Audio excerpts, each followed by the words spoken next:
You guys are going to be doing a lab today that's going to require you to look at images from a microscope, and you're supposed to determine what part of mitosis or what step of mitosis the cell is currently going through. So I'm going to take you through on looking at some images on my laptop just so I can kind of teach you what to look for in a slide that doesn't look like something that we've drawn on the board. So the first slide that I have pulled up is an image of a cell that is going through prophase.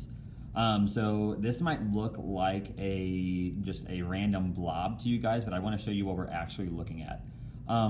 So this dark portion on the outside is going to be the cell membrane, and it looks kind of like a block shape, so I'm assuming that this is a plant cell. This dark stuff on the inside are going to be your chromosomes. So anytime that you're looking through a slide or an image, we're really going to look at what the chromosomes are doing and their positioning, and that's going to determine, or that's going to help us determine what stage of mitosis this is going through. So this is prophase. I know it's prophase because the chromosomes are in the middle of the cell still, and they're very condensed. So a cell that is just going through interphase, it's just going to have it looks like a smaller dark ring in the middle, but because we have this blotchiness in the middle, I know that those chromosomes are condensed, so this is prophase. The second stage that we're going to learn to identify is metaphase. You might be asking yourself why a lot of these images are either pink or purple. It's because of the staining that the people in the lab will use to help identify the cell under the microscope a little bit better.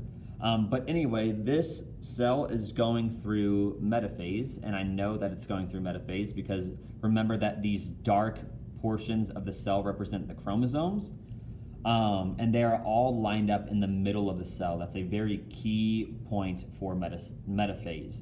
If the chromosomes are lined up in the middle of the cell is likely going through metaphase.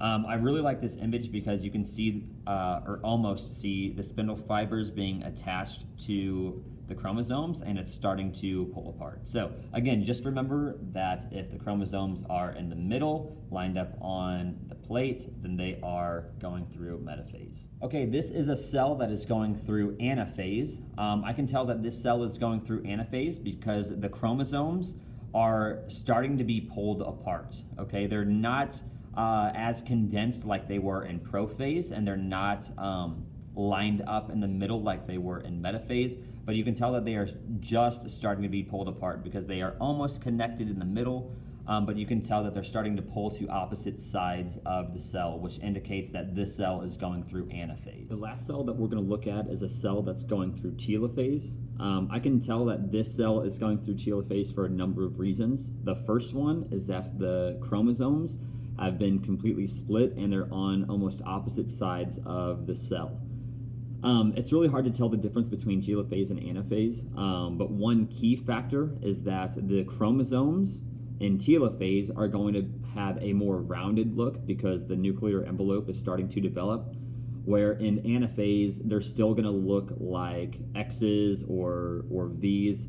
It looks like they're being stretched out still. So here we can see that the chromosomes are a bit more condensed in a circular pattern, which indicates that this is in telophase. Also, we can see the cleavage furrow starting to form in these animal cells. We can see the cell membrane growing in between these two sections of genetic material, which indicates that it's towards the end of mitosis, so it must be in telophase.